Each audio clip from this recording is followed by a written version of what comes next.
All right, welcome everybody. Welcome to the Maury Malvo YouTube channel. In this video, I want to talk about the road to the sell. So this is what it will look like if you're doing telesales, selling life insurance, final expense. This is catered to the agency that I'm a part of. And guys, if you're interested in learning more about the agency that I work for, be sure to text me. I will give you the link to apply and just reach out to me. I'm always eager. I always love to help new agents and to help them get on the right track to success. Okay. So if you're thinking about selling life insurance over the phone, please reach out to me. I have a wonderful opportunity, free leads, work from home, all that good stuff. So hit me up. But for today's video, I want to talk about the road to the sell. Okay. So this this is a sales process course that I'm going through right now. I have a little bit of downtime and I figured why not come on here and do some training for myself, but not only that, for you as well. If you're watching this video, I greatly appreciate it. And also, if you find this video to be valuable, please leave a like and subscribe to the channel. That will definitely help this video get out more. All right. So if you have any questions, comments, and concerns, please leave them down below in the link or in the description or in the comments. Okay, so we have the road to the sell, right? The first step is attitude, guys. Your attitude matters. So, what you think about matters, right? This is 99% attitude, 1% ability. So your manner, your disposition, or your feelings about something, this includes your mental state, your expectations. This must come before you even start dialing. So if you're not in the right headspace, you have to find something that's going to get you there before you start. And guys, you don't have that much time, especially if you want to do this full time and you want to really hit those phones and get to dialing.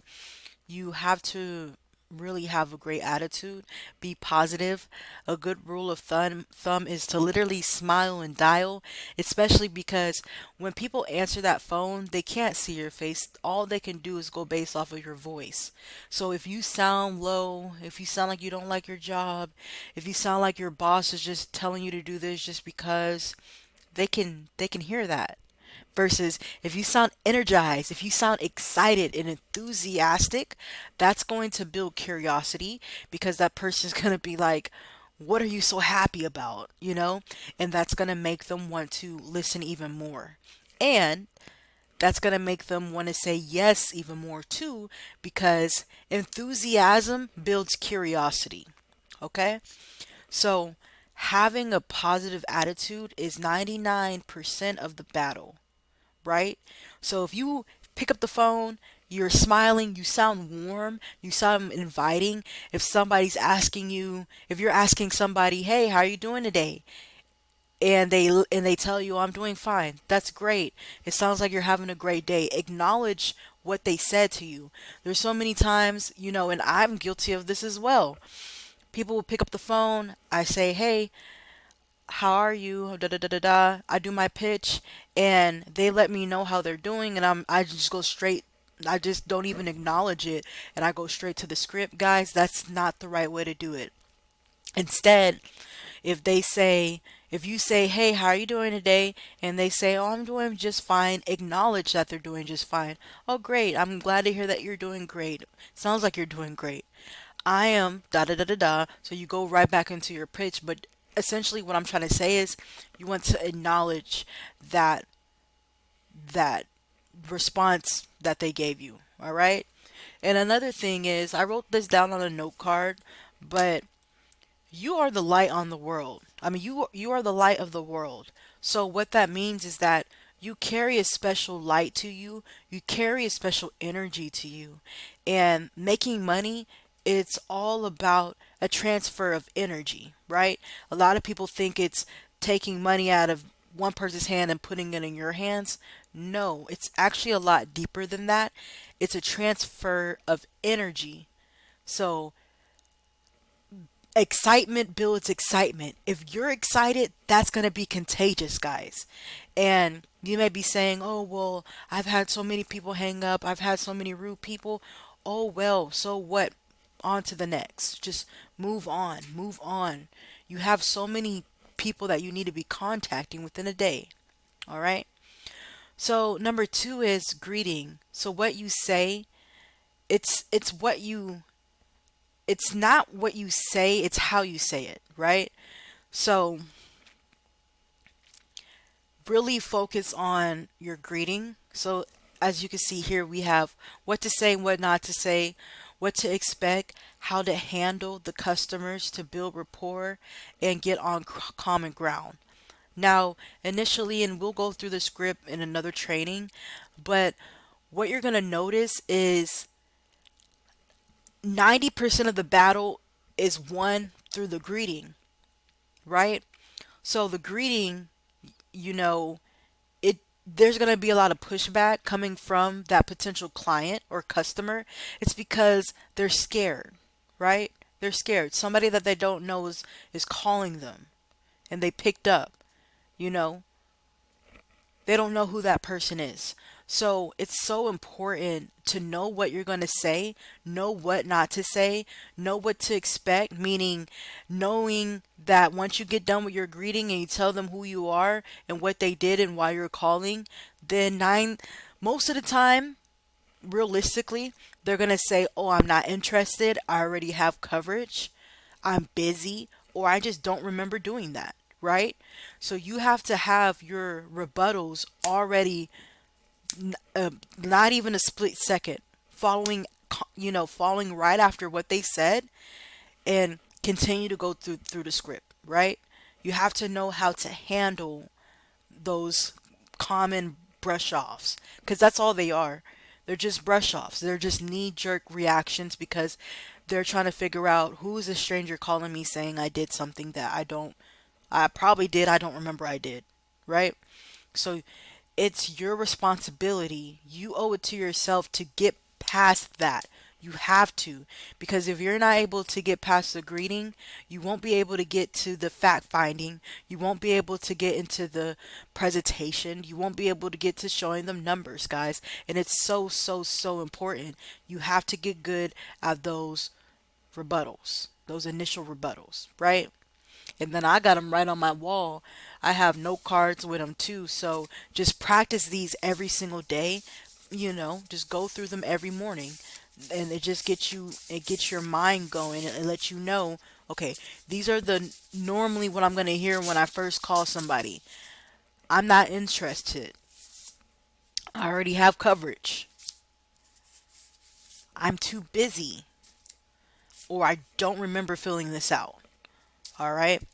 So that's very, very important. The next one that we have is fact finding. So you're asking questions to determine what is the want, what is critical to the buyer, what the client qualifies for. This allows us to put the client on the right product so we can communicate in a way that builds value in the presentation. So fact finding is so important because by the time you get down to the product, you're going to know exactly what to say about that product that's going to trigger your client's buying mode. It's going to trigger your client's interest and get them more invested because you're pulling out those benefits that they just told you that they wanted in the fact finding. And you can always put that in your back pocket when you go into presenting the product, the correct carrier for them. And that way you're able to really build value in that presentation to where they would feel stupid not to buy. Okay?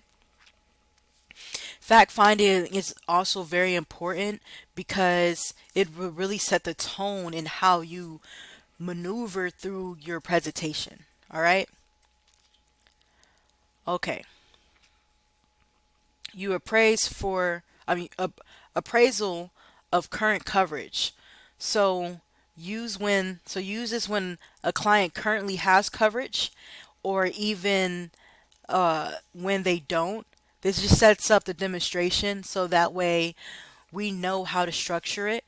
So there are several ways that you can handle this appraisal, which they go over in more detail. So essentially, if somebody's saying, "Oh, I already have coverage," right before you show them, I guess, the product, you also want to see if you can do a free policy review.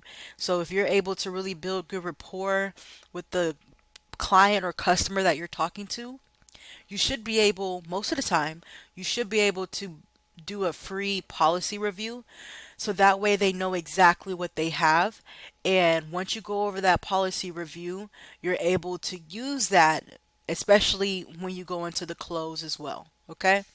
So the fifth step to the road of the sale is the product selection and demonstration. So this is where we identify the product that is most suitable to the client's wants and needs, and then we demonstrate the features, the advantages, and the benefits of the selected product to create an emotional urgency. So, that's why fact finding is so important, because based off of what they're telling you with the client's needs and what they want, all you have to do is kiss the pig, right? And it's an analogy that I use, but you want to keep it short and simple. So you want to find 2 to 3, you know, key benefits, key future features and advantages that the product has that your client already mentioned that they wanted, right? So let's say, for example, that person may not have any burial insurance. They don't have any life insurance, and they want to make sure that they have something so that way their funeral's covered for, their extra bills, any bills are covered for, right? So when you find that product, you say, this is how much, this will be more than enough to cover your funeral. And I know you mentioned you wanted to have XYZ bills paid for, and you said it will be that much. Well, guess what? This product also will cover that. This product with this amount of coverage will cover this for you. God forbid if you pass away, right? So, guys, that's just something to think about. Not only that, the sixth step is you want to do trial closes. And really, trial closes is something that you can do throughout the presentation. It's very important, because that's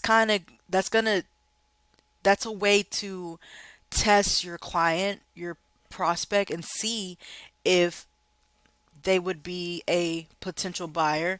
But not only that, it can also get you to the point where you're able to kind of figure out what their objections are going to be in the close, right? So, this step test this step tests where your client is in the ownership process. So it also demonstrates if the product is right for them and how close they are to purchasing. Okay, so it's very important. I know in the script that I follow, we do have a few trial closes, but it's a way to just like test the waters, see where they're at, see what they're thinking. The seventh step is the service walk. So we demonstrate the service we offer at SLS, why our agency is ahead of the competition, and how we will service the client after the sale, right? So we give them our contact information, and then we let them know about everything we have in place to serve them and their family. So, for example, there is a product that we have called Pioneer Security. And with Pioneer Security, it has Everest. And Everest is pretty much a tool that's designed to help people shop around funeral homes. It will show them the most affordable funeral homes in their area. It would also show them what all the different services are, what they can do for their funeral, what kind of casket, this and that, if they want to have an obituary, and things like that. So when we sell somebody a Pioneer, we do have a product, and I won't go into depth about that because this is just not the video for it, but we do have a product that we're able to sell that person with, and we will let them know while we're presenting what all this encompasses for them, the services that we're going to offer for them doing business with us. Okay? It's very, very powerful because that is another layer of building value. But not only that, that's helping our clients imagine what that would look like for them, right? So I know nobody gets excited to die, but I know a lot of people really want to have that peace of mind to know, hey, when I pass, I'm good. I know where I'm going to be buried. I know what my plot, I know what my grave, my tombstone's going to look like. I know what my casket's gonna look like. I know what the service is gonna be like. I know what funeral home, all that stuff. And if they don't, well, guess what?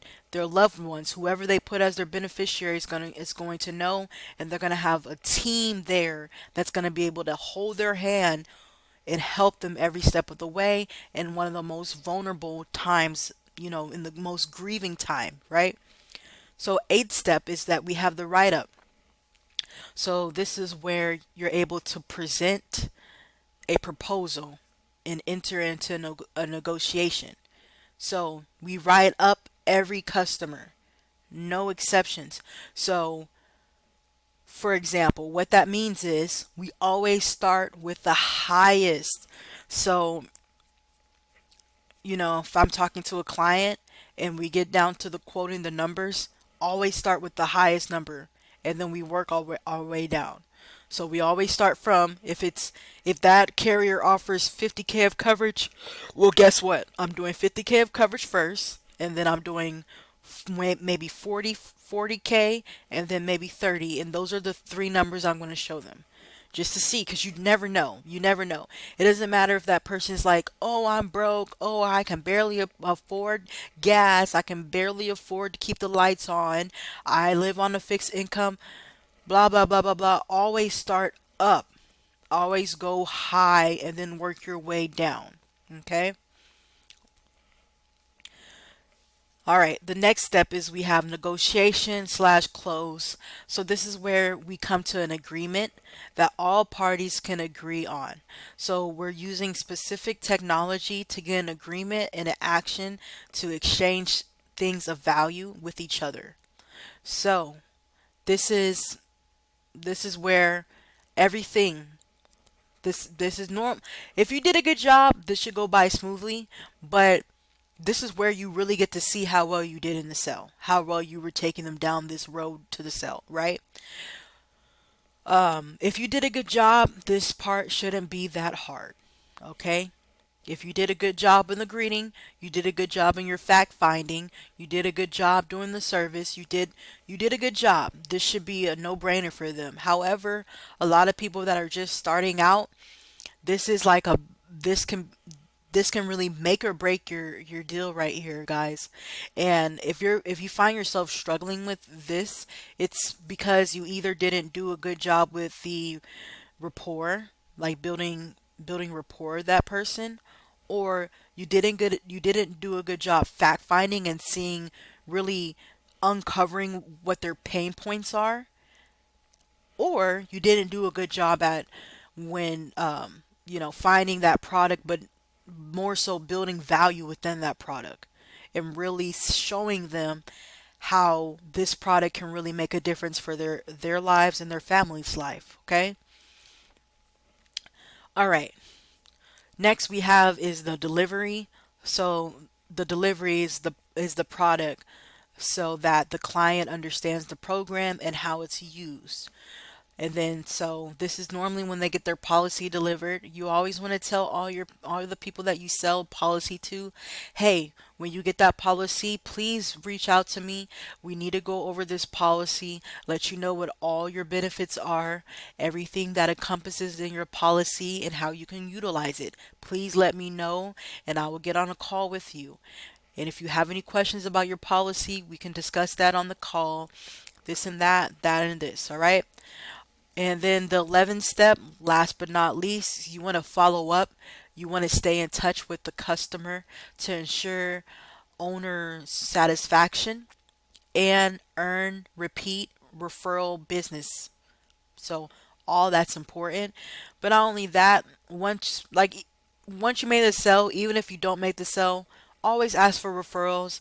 I know with the company that I'm a part of, there's a way that we ask for referrals that makes it sound a lot sexier. But other than that, I believe this is the end. This goes more into detail, but I don't want to make this video too long. So that's all up to you to go through later on. I may make another video just depending on how I feel, but essentially this is the the the road to a sale. Number one, attitude. Number two, greeting. Number three, fact finding. Number four, appraisal of the current coverage. If they already have something. Okay. Number five, product selection slash demonstration. Number six, trial close. Number seven, service walk. Number eight, write up. Number nine, negotiation close. And then number 10, delivery. After that, follow up. Alright, if you find this video useful, be sure to like, comment, subscribe. And if you're interested in being a part of the agency that I'm with, please text me down below. I'll be more than happy to help you out. Alrighty, have a good day. Bye.